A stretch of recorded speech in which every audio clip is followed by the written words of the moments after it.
very well, but hi, I'm Tammy Nakamura, and I moved here 16 years ago with my husband Yuki and our 2 children. And I moved to Colleyville because of the rural feel. Love the rural feel. I'm running for city council because I'm concerned about the higher density and fundamental transformation of Colleyville under the existing leadership. Water is being used as a revenue source. I believe it should be treated as a core service to the citizens. I believe in term limits. I believe in citizen representatives in government. I look forward to tonight's discussion, and thank you for coming out. I'm Bobby Lindemood. How are you guys tonight? Thank you guys for coming. Thank you to the Colleyville Republican Club for putting this on. I've been married for 22 years to my high school sweetheart. I have 2 kids in the GCISD school systems. I'm a successful business owner. I would like to say that I'm not in favor of high water rates or the tiered water rates. We should do something about that. Let's fix those things. I'm not in favor of tax rail either. We should ask for a resolution. Even though they're saying that we can't do anything for it, let's make a resolution, be heard. I'm not in favor of a high density. I would like to take and go back and revisit, recalculate, and actually make what 1.8 is supposed to be. I'm here to bring the citizens' voices back to the council. My name is Bobby Lindemood, and I ask for your vote. Thank you. Hello, I'm Chuck Moggett, and I'm completing my first term on the Colleyville City Council, running for re-election for Place 2. And we moved here about 2002. My wife, Jan, of 38 years, and 3 of my kids, in fact, all 3 of my kids. My children all did go to GCISD as well, and they did graduate, and they're all almost off the payroll. 2 of them are, one's not, so I'm looking forward to the 3rd one making it all the way. I'm committed to Colleyville's future by protecting Colleyville for not only maintaining our low density vision that is already in place, but I also want to make sure that we have a very strong conservative fiscal policy. We have done a lot to make sure that we have a rock solid fiscal position. I'm a big supporter of our strong public safety, and we have earned the #1 safest town in Texas as a result of what we've done. And finally, renewing our infrastructure. That's our 3rd big priority. Hello, I'm Richard Newton. Thanks for coming tonight. I have served the citizens of Colleyville in the past, having been elected 7 times. A couple of years ago, I noticed there was a growing mistrust of the citizens by city government. I think that mistrust has been manifested in the very contentious Glade Road referendum election last year, and an ugly attack on a candidate in that same election, and then the large citizen opposition to the approval of the comprehensive master plan last fall. I believe these issues and the resulting mistrust and divisiveness are symptoms of the need for leadership change. The incumbent has been in office for 11 years, and citizens no longer feel they have a voice at City Hall, or that City Hall government is being open and transparent. I ask for your vote, and I pledge to put citizens first and be a unifying voice for Colleyville. I pledge to preserve Colleyville's high quality and low density vision and work to reverse the incumbent's 11-year trend in high density zoning. I pledge to restore trust in city government by listening to and respecting all citizens, by being open and transparent in all decisions, and by working to establish term limits. I pledge to ensure tax dollars are spent wisely so that we get the maximum value for every dollar spent. Thank you. There's a lot of talk about preserving our rural field, and also talk about growth.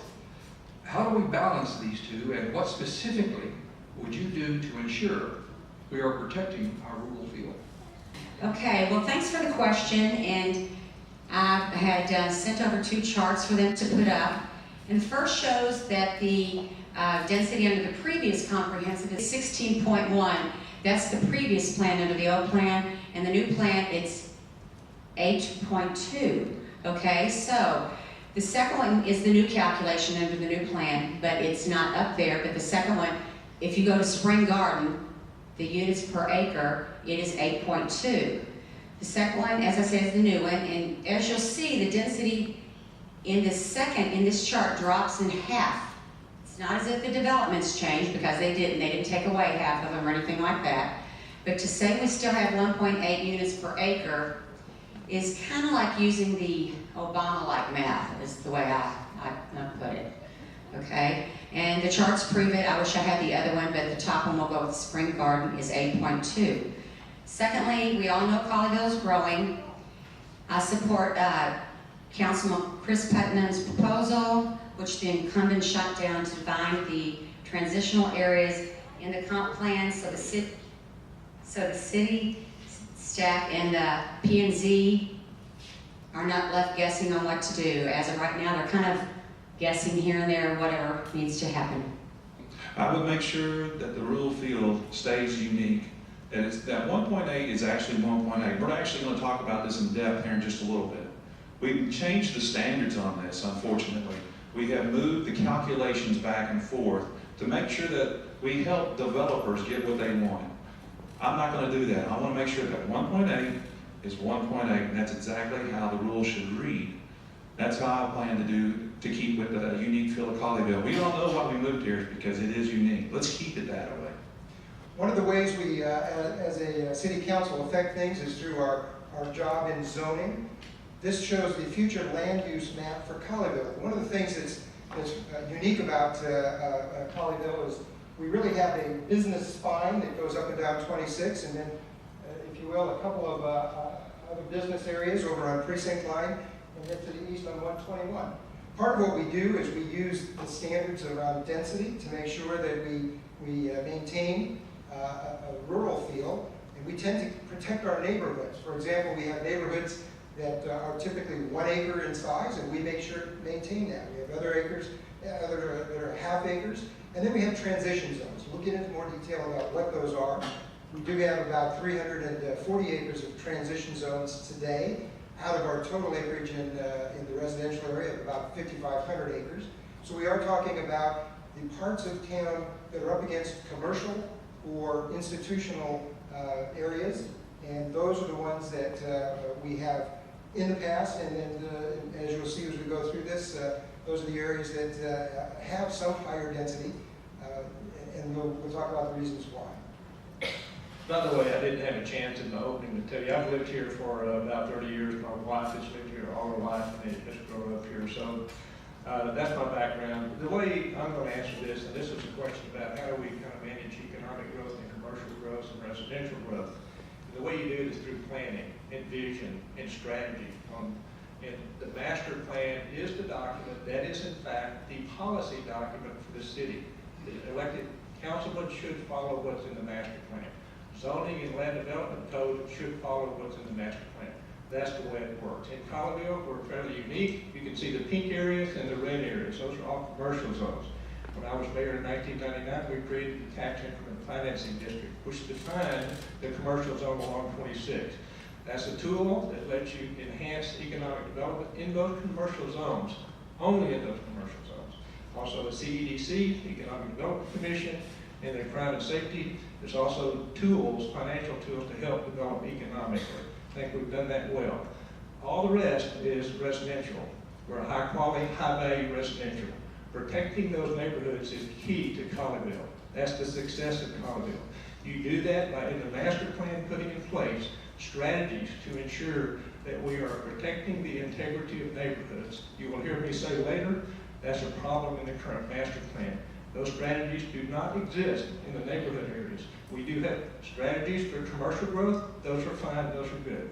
So I'm going to propose, you'll hear me talk about this later, that we need to change the master plan, revise the master plan to ensure that we have the appropriate implementation tools and strategies and incentives to maintain the low density. Because right now, for the last 10 years, 80% of the zoning has been over 1.8 dwelling units per acre. The trend is going like this. All the others that haven't been over have still been from higher density to lower density. At one time, Colleyville had an ethics policy. Would you support reintroducing an ethics policy, and who should enforce it and how? I do support an ethics policy, absolutely 100%. As we've seen, the current staff already signs a little candidate ethics policy, and as we've noticed lately, it has not been held up to code. I think that we need to have a standard to hold staff, council, the mayor to a higher standard with ethics, and to where we can see if there's any type of conflict of interest. We need to spell out exactly what those violations are. Right now, it's kind of what makes us feel good. We shouldn't have that. We need something to give the citizens something to measure with. And honestly, I think that we need an independent citizen board that'll look over those things. Not something with staff, not something with the council. We need an independent citizen voice to actually look into those things. Thank you. Would like to say that right now we do have a code of ethics, and the ethics that we're following are actually prescribed in the state of Texas laws.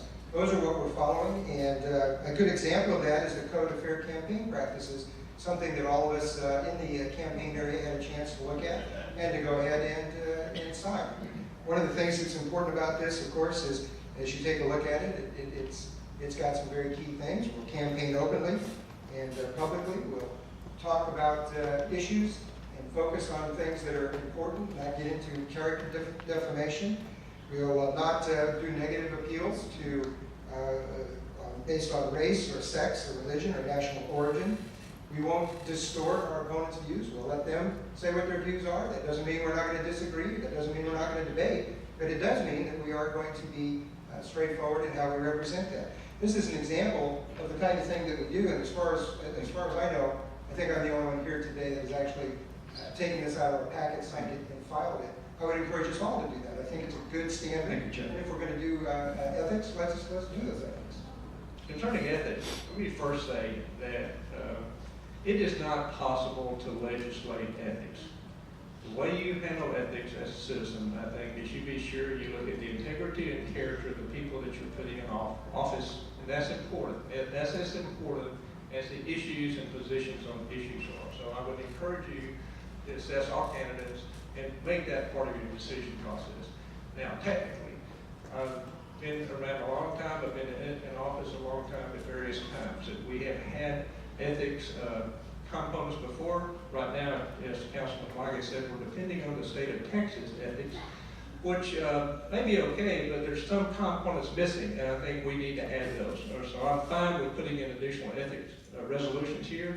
One thing I would add, there was a question came up recently about, right now the elected officials and certain appointed officials like P&D members and whatnot have to file a financial statement with the city. The city's manager and direct reports do not have to do that. At the state level they do. If the town is over 100,000, I think we should add that to Colleyville. But as Chuck said, when it's sent from the state, you have very minimal. The standards are very minimal. So you absolutely need to add to that. Some things need to be added to it, but we need to have that. We need to look at it. Everybody needs to abide by it. And we need to add more than what the state sends down to us. Richard, do you have any ideas to reduce our citizens' property tax burden? That's an interesting question. That's become a hot topic lately. I don't know. I'm sure you got your assessments from TAB recently. I got mine and opened it up, and I was absolutely shocked. The market valuation on my house went up 107%. Luckily, I guess I can say this, I'm over 65, so the assessment's different.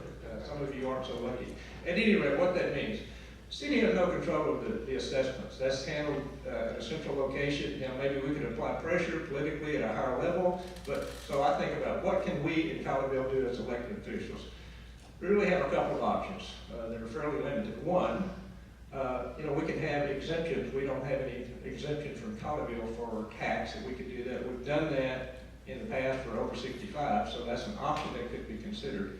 The other is flat out reducing the tax rate. We can't control the assessments. We control, our elected officials control the tax rate that gets charged. Now, Colleyville's always been blessed that we have high value residential. That's what funded the city for these years. Every year our valuations go up, which is great. It's going up a lot right now.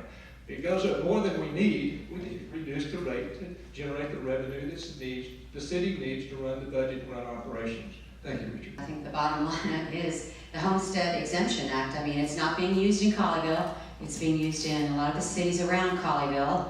But when it comes to the exemption, we have a flat zero where all the other cities around us have something. And we need to look at that because I too, like Richard, opened mine up. And I looked at the name on there. I thought I was confused and I got someone else's bill. And then I looked at it and we need to use that exemption, and we need to help our citizens out, because we have the funds here, we have the tax rate. You either lower it or you use the homestead exemption on that. So I'm in favor of doing that. I think that TAD has gone crazy with our property values, unfortunately, and they've jacked them up really high. But you know what? We live in a unique town, and you know, we need to go and do your homework. You need to go to TAD and fight those tax increases if you can. I'm also in favor of an exemption for the tax. Also, I like to reduce the tax rate. And last Tammy said, all the cities around us get a homestead exemption. You know what we get? Like she said, 0. Colleyville gets 0. It's unbelievable that we are such a financial great town that we can't allow some type of relief to our citizens. I certainly agree that the Tarrant Appraisal District has come through with very high valuations, and because of that, we will be looking at the ways in which we can make sure that the city gets only what's needed in order to fund the services and the things that the citizens really want or are willing to pay for. That being said, the most transparent way to do that, in my opinion, is through the tax rate. When you deal with exemptions, that tends to work in towns where you have a lot of apartments, and you end up, in effect, making sure that the apartment dwellers and the other folks in business pay higher taxes because those aren't homestead exempted, whereas the people in their residences are. But what that does is it also complicates things, and it also puts a little higher burden progressively on those who have the highest value homes. And maybe they can handle it, that's fine, but let's face it, if you have, in certain towns, you might have a $100,000 home. If you have a $65,000 exemption, you're going to be paying a lot smaller difference than you would if you had a $1 million home with a $65,000 exemption. So the transparent way to make sure that it is across the board is to do it primarily through tax rates. We do have, for disabled as well as those over 65, Thank you, Chuck. we do have rates that are exempt. We do have a homestead exemption. What can you, as a city council person, do about increasing, not about increasing your water bills, do about our ever increasing water bills?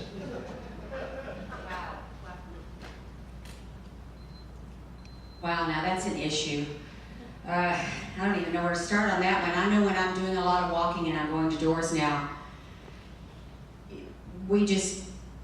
people are very nice about it, but we get beat up on that. I remember before I decided to run for city council last year, I opened my water bill. I almost had a shock, just kind of like I had my tax bill.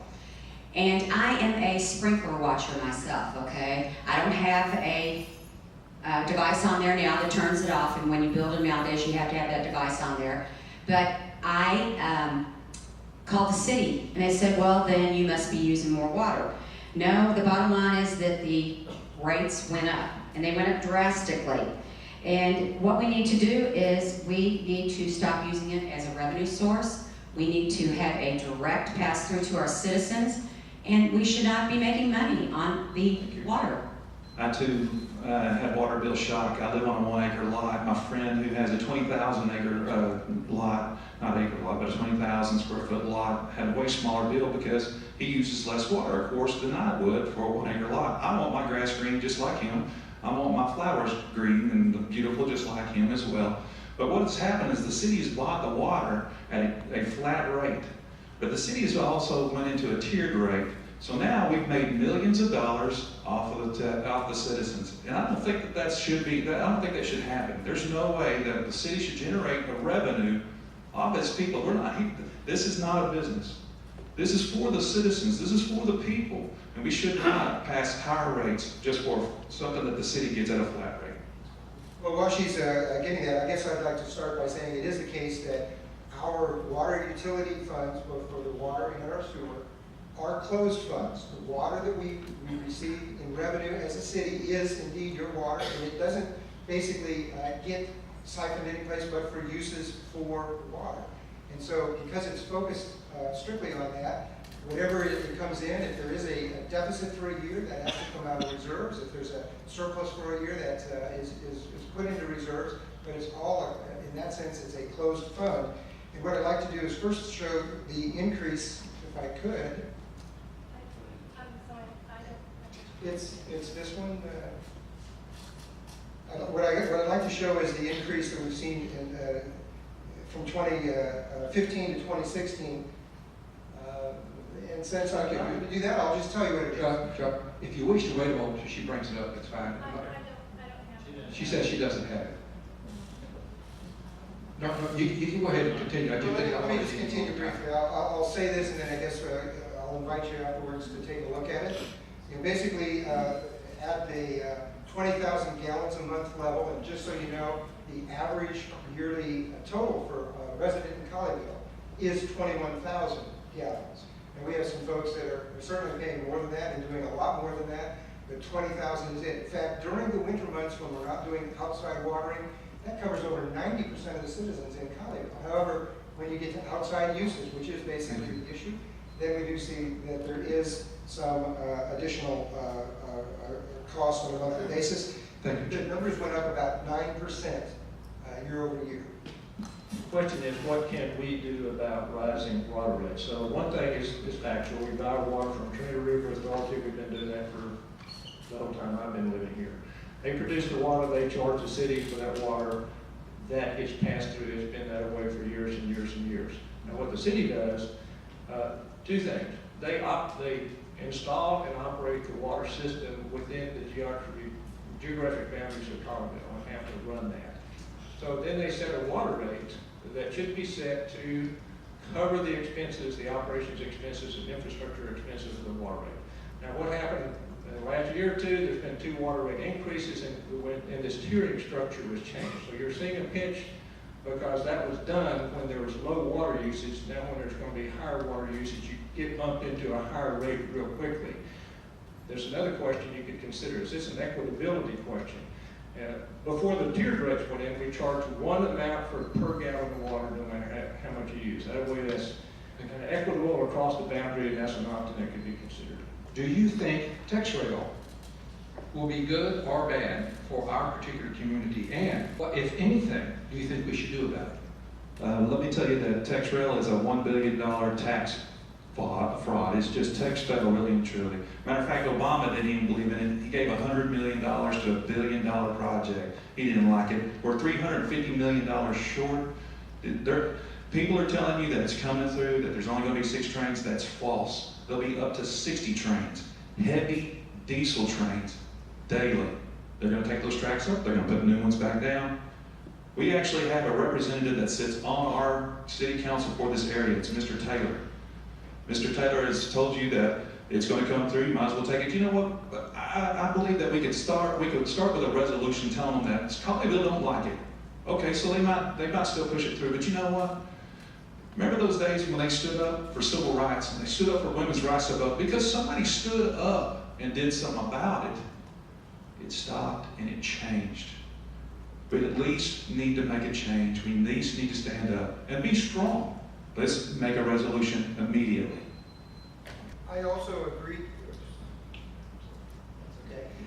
I also agree that TexRail is something I do not support. I do not think that TexRail is the best way to go for the use of our transportation dollars. I do believe there's better ways to do it. But also go so far as to say that we in Colleyville have yet to even take a vote as a citizenry on it. I do hear from time to time from those who are on the other side of it. I do hear that, at the same time, we have neighboring cities that have taken a vote on it. And so I am in support of our current moratorium. I'm in support of us not paying any additional taxes, any of our sales tax toward it, as our neighboring cities are doing. And I believe that makes sense. And in fact, if there is something that is put together that's well, I would be willing to support a resolution of a kind that does that. However, I do want to make sure that it represents what the citizens say, and we've got to make sure, because we've never taken a vote on that yet as a city. Thank you. We need to understand that. Let me first say that the accountability of elected officials is to look out for the best interest of the citizens and the city of Colleyville. I think that's what the job is of an elected official. So looking at TexRail from that perspective, I kind of did, when that question got asked to me first time, I did a pro-con. What's the pros, what's the cons to Colleyville specifically? I literally could come up with no pros. There are several cons. One, there's going to be more trains coming through. 2, by the own documentation, there's no reduction in traffic. There's no reduction reductions in environmental impact. Therefore, I identify no positive for Colleyville. What can Colleyville do about it? I think, the COG is a larger entity that we're part of, the Colleyville is, so we can't unilaterally change anything, we can't take a position on it. So my question has been, if we're opposed to it, why doesn't the city council simply pass a resolution stating that the city of Colleyville is opposed to it? Everybody says they're opposed to it at this point, but still, that resolution has not been passed. It's not clear to me why that's true. I would support passing such a resolution. Thank you. Well, again, I don't have a lot to add to that because I agree with all of the other gentlemen sitting here. That is one of the reasons I stood up and decided to run for city council. I live about 5 houses down from the train off of 26.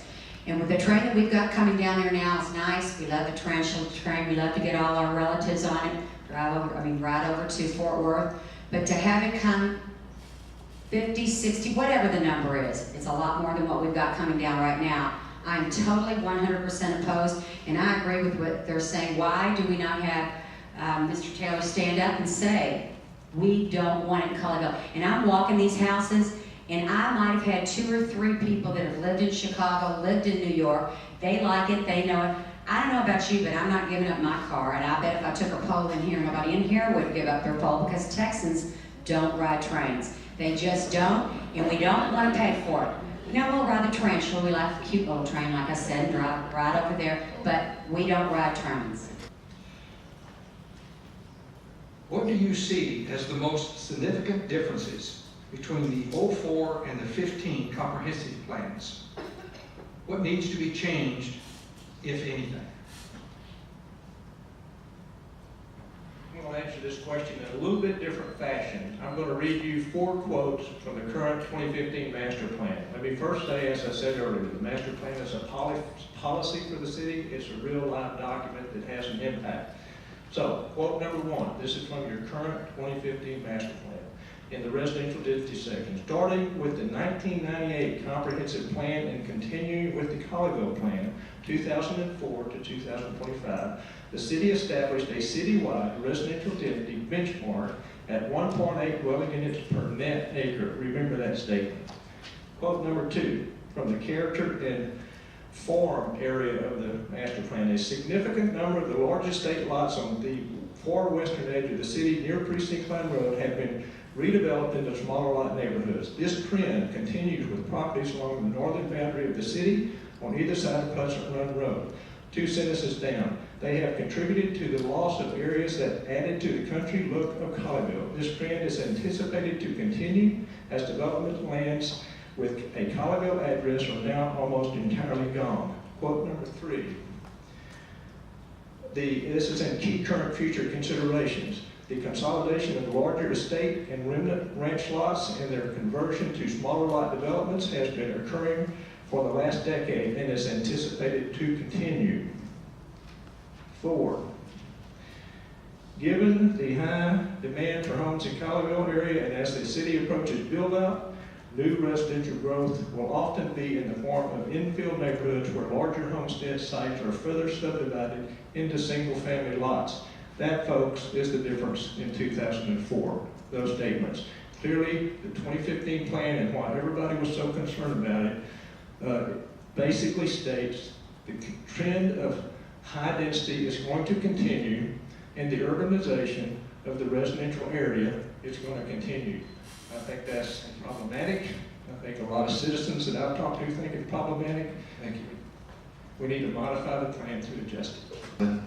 Without having an actual master plan with an actual map that comes out. Right now we have maybe some transitional areas. If the roadways pick up over there, that might become a transitional area. We need an actual map that actually has the map stated out to say this is where high density is. That way when somebody comes in and buys something, they're not surprised 2 years later to find out, hey, you know what?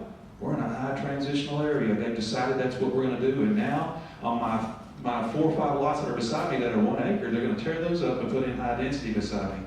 It's not fair to those who are coming in. And all we're asking is something simple. Let's make a real true map to where people can look at it, that it's on the wall, and this is exactly where it is.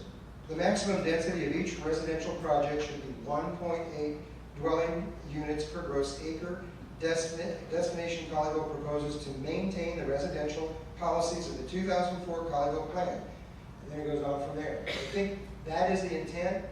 We can get into, and we'll be getting into the detail. I actually think the big improvements in the plan and things that have made the difference are, first of all, character and placemaking along Colleyville Boulevard. I'm going to now, if you can find that slide. Looks like this one. Okay, so anyway, this character and placemaking is all along Highway 26, where we're doing, as you know, a rather significant new rebuild of the road. Basically, what this placemaking does is it takes the Highway 26 area, moves it into 4 different areas: a northern gateway, an upper sector, a central sector, and a southern gateway. And it goes through and lays out some standards that will help make sure that Colleyville Boulevard becomes more vibrant and even more successful as our spine for commerce in the city. A second thing that's very important is a new section in the plan that deals with economic sustainability. And basically the idea here, and the rest of the items, are to expand the retail base and diversify the local economy to strengthen Colleyville's position in the region and increase its attractiveness as a high-quality place to live, work, and play, and the policies and actions that go around that. And the third area that I think was significant in the comprehensive plan that came out was an update of the master thoroughfare plan, where we took Oak Knoll Road, for example, and Montclair, and several other roads that previously had been destined for a bit higher traffic, and protected them by removing them from the plan for that kind of a change. So from my seat in the ballpark, those are the 3 most important things in the master plan. Here's the chart of residential developments in Colleyville with density higher than the 1.8 maximum that have been approved by the City Council over the past 10 years. Under what set of circumstances should we violate the rule of 1.8 density maximum going forward? Well,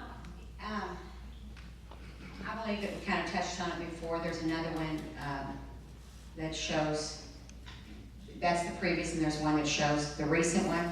And I know Chuck said that that was the intent, but the bottom line is 1.8 means 1.8.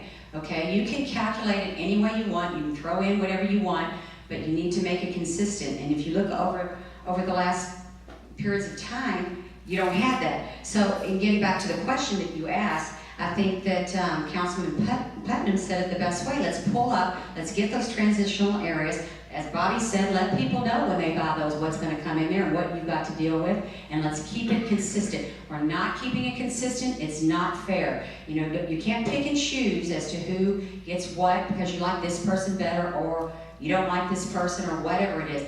If it's there, that's the way it needs to be stated. It's the city council's, it's not the developer's fault, it's not the real estate people's fault, it is the city council for allowing it to happen. And yes, you know, the developer's going to come in, they're going to try to get whatever they can get. I would too.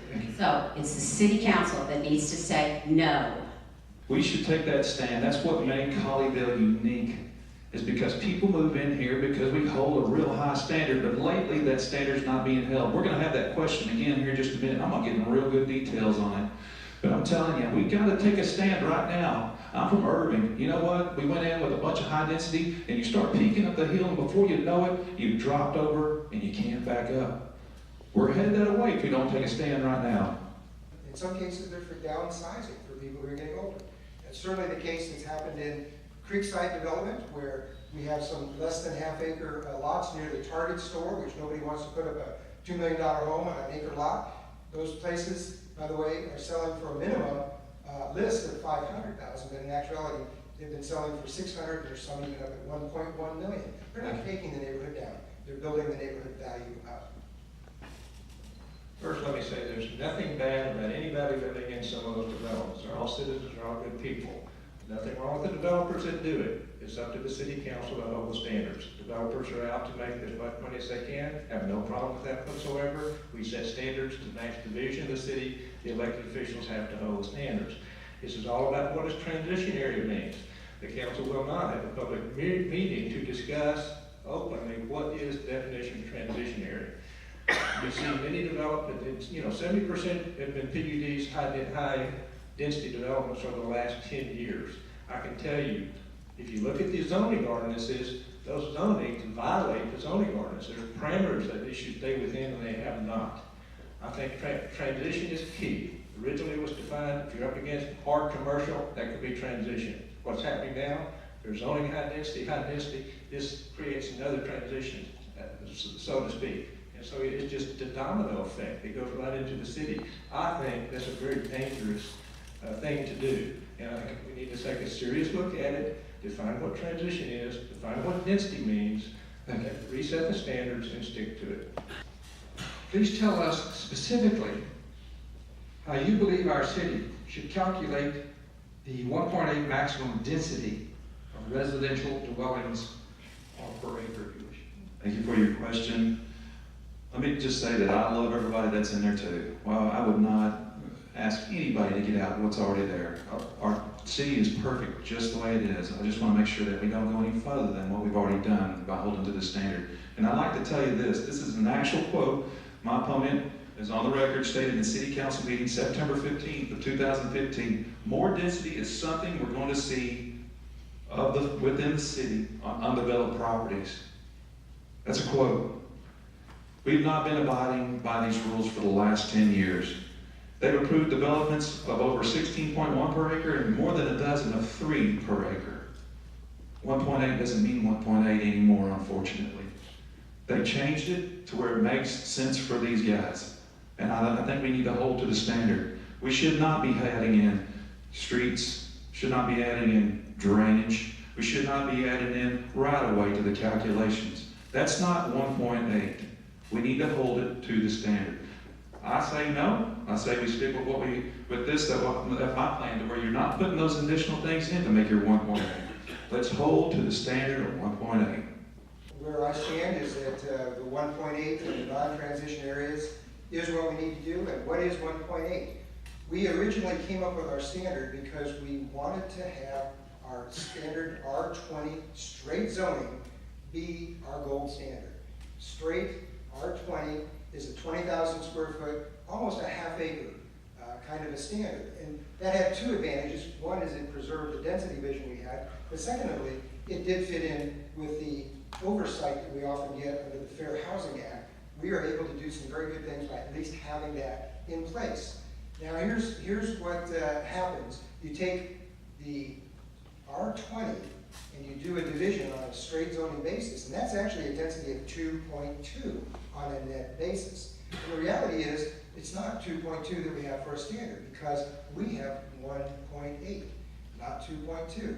So the R20, which would yield a 2.2 net, in reality approximates about a 1.8 on a gross basis. Now I think that we need to come together and figure out for sure how some people are looking at this. We have different views that have been brought up here today. But I can tell you that, again, the intent originally was let's do R20, and where R20 isn't working because of the topography or because it's in a transition zone, then we make some allowances to make some things happen. That's still our philosophy and our plan. There's a simple technical answer to the difference between 1.8 gross and net. 1.8, when you compute gross, it includes all acres, no matter what that acreage is. There's about a 25 to 50% difference in yield. If you just on that computation, that means 25 to 50% more dense if you're going with gross. What Chuck was talking about, I was in office when we first, by the way, half-acre lots is a gold standard in Colorado. So when the planned unit development ordinance went in place, I spent a lot of time working on that today. It was designed specifically to be equivalent to 1.8. To do that, you could have average lot sizes of 1,600, minimum 1,300, had to average 16,000, I mean, and had to have 20% open space. That all worked out to the equivalent of half-acre density. What's been going on, though, as I said earlier, the parameters of that ordinance have been continuously violated. In other words, going well under 13,000, well under, and not matching it with open space. So that's the problem. I pulled out some statistics from the 2004 plan and the 2015 plan. In the 2004 plan, the city was divided up into 6 neighborhoods for the first time. And they talked about what's the average density over that acreage in those neighborhood areas. That's a little different number than a specific development. There were 2 neighborhood areas that were already over 1.8 at that time.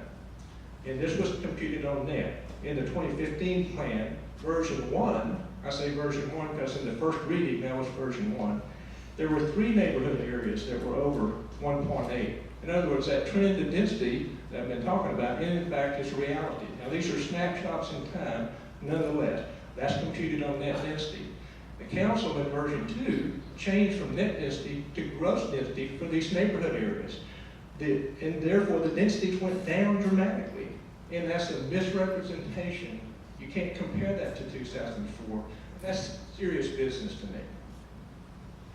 Well, there's not a lot to add to that, but I don't think the old formula was broken, so I don't know why we got away from that. So I think we need to get back to it.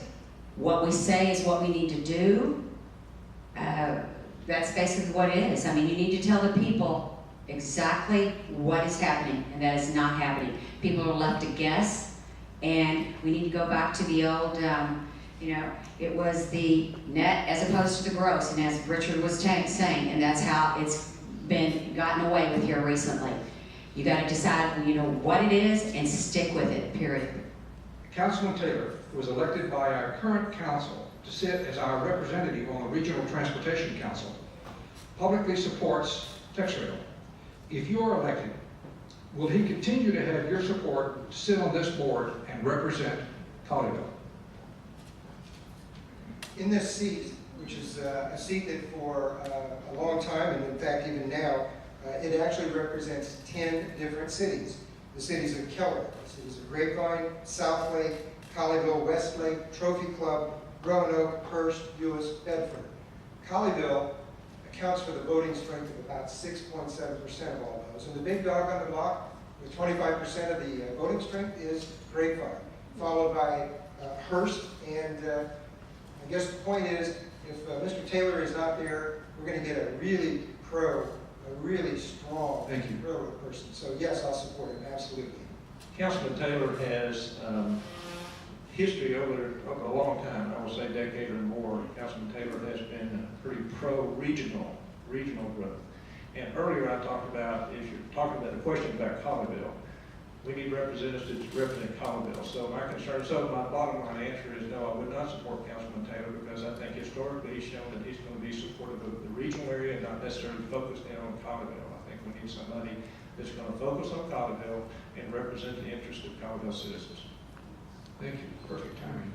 Well, I like to always give my extra time to Richard because he needs that, but my answer is very short and sweet. Not only no, but heck no. I too would not support him. The reason why is because we've had a long time to actually put a voice out there to say, no, we don't want it. We're talking about, well, if we want, let's get the citizens to vote. What have we been doing all this time? Now that it's election time, we're going to all of a sudden decide to do something like that? Folks, it has not been done. We need to put somebody on there that'll be a strong representative for all those cities. Yes, there's going to be difference of opinions, but at least we as the representative could say, our town has said no. Both sides of the argument wanted improvements to Glade, including roundabouts and left turn lanes. But residents did not want to lose their trees and property up to 10-foot sidewalks on both sides of the roadway. So, do you think our roads should have 5-foot or 10-foot sidewalks on one or both sides of the road? By the way, for 12 years I wasn't involved in anything. I had served in 2003. My wife said, get out of it. I did. Only got my attention with a few things and Glade Road with one. As many citizens asked me what's going on. So I said, I can't answer that unless I go find out. So I did. Talked to everybody. Talked to both sides. I found they were very interesting to me. What was going on publicly was totally confusing. The real issue simply boiled down to this 10-foot trail on the north side in the Chelsea area, which was very cramped with right-of-way. Bottom line, when I was in office, the first trails plan was passed. I'm a big park proponent. I'm a trail proponent. However, you have to do these things reasonably. I think citizens' rights come first above everything. And so Glade Road can be done, and it can be done reasonably without impacting the citizens that have a problem with it. And when you have 1,000 citizens standing up and saying there's a problem, there's a problem. There's a problem with leadership. And so that's one of those symptoms. And so there's things that can be done. Maybe you don't have those sidewalks everywhere down Glade. A lot of Glade has right-of-way in existence, but that part does not. And so that definitely needs to be addressed. It can easily be addressed. On this issue, I think that Glade Road being as close to people's homes, that it's a very precarious situation. It has to be looked at very close. And back before I decided to run, I wasn't quite as involved, but I know lots of people who were totally confused on it. And it boiled down to, nobody was saying Glade Road did not need to be fixed, because Glade Road does need to be fixed. But we do not need 10-foot sidewalks up against somebody's door. Now, you might be sitting there going, well, I don't live on Glade Road, but those people that bought do live on Glade Road. And we have to be very conscious of what they feel. And it has to be clear to people what's going on. It hasn't been clear. People are confused. So when they go in that voting booth, they don't have a clue how to vote. They just kind of, whatever one looks best or whichever one's first is how they kind of decide. But 5 foot is plenty. We don't need them up against their doors, and we don't need to take down all those trees. It just doesn't need to happen. That's why we moved to Colleyville. Ready? Yes, go ahead. Glade Road. I was one of the proponents that actually put that together. It all stemmed down to a 10-foot trail in front of a couple of old ladies' houses and a couple of young folks that live along from the Chelsea Park to the Montclair area. We tried to do what we could do to stop that. We tried to negotiate with the city, but the city wouldn't do it. So we put a petition together just to say, hey, there's a threat out there. Please listen to us. They wouldn't. You know when we turned in that petition? Was the very last day. We begged them, please help us. Please listen to what we're saying. And they said no. Matter of fact, I had the mayor say, if you stop this project, I'm going to stand up at Blue Bonnet and I'm going to point down the street to your house at 4913 Jim Mitchell Trail and tell them where you live. To me, that's a threat to me and my children. We tried to negotiate. We saw what the PAC did last year. They put out deceiving signs. Chuck was a part of that PAC that helped those people put those things out there. Make Glade Road safe. Then after the vote came through, everybody says, yeah, we beat them by a long shot. But you know what? I had hundreds of phone calls come afterwards that said, we were confused. Don't let that confusion happen to you again. We want that road fixed the right way, without the trouble. This road has been a very divisive issue, and I want to do a couple of things. First of all, the reason that the Glade Road changes need to happen, quite frankly, is it's too narrow. It's not just about a trail. And in fact, I have said all along that a trail on the north side isn't what's needed in the narrow parts. In fact, I don't believe that we need to be doing anything changing from where the current property line boundaries are. However, it's 20 feet wide. If you build a very narrow, if you build a new, very seldom traveled road in a new subdivision, it's 31 feet wide. That can be done within the city's right-of-way. That is exactly what the proposal was. Putting a trail on the north makes sense only in some sections of it. And quite frankly, there is place from, for example, from Heritage over to Poole, and even potentially a little bit beyond that. There is a narrow section, and it will not fit with a 10-foot trail. That is my opinion too, and I do want to say though that this is not just about a trail, it's about making the road safe, getting rid of those safety hazards that we do have. I do believe that we need to make sure we take care of that as part of the expenses we do on this road. Thank you, Jeff. So I actually didn't prepare anything to this because I wanted to react to what was said up here. So I want to go back to a couple of questions that I did not have time to adequately respond to. One, I think, was first one had to do with the tech trail. I had only 1 minute. I read you a statement, and I was trying to get across to you that in reality, I haven't heard anybody mention this. In 2000, there was a resolution passed to support tech trail by the council, and that has never been rescinded. I haven't heard anybody bring that up. It's back in 2005 or something like that. So just be aware of that. Two, a question between what's the difference in 2004 master plan and 2015 master plan. I did never get to the specifics of that. 2015 master plan, I recommended publicly that transition clearly is a hot topic. These high density zoning, there's some flexibility around part transition. Definition of transition is important. Definition of density is important. The 2015 plan went to a gross density versus a net density. We asked transition areas to be specifically identified on the future land use plan so citizens would understand where those transition areas are. I find that citizens get concerned if they don't have adequate information. So what's been happening for 10 years, you didn't know where this stuff was going. You know, didn't know if it was going to go by you or not by you. So that's the difference. There was no strategy in the 2015 plan to maintain the integrity of neighborhoods. That's critical. It needs to be put in there. Those were in the earlier plans. Virtually no focus, excuse me, I said that one. Concerning master plan, what happened in since 2005 to now, it's about when Mayor Kelly went into office, there's been this hard focus on economic development. That's another difference in 2015, a hard focus on economic development versus a balanced approach.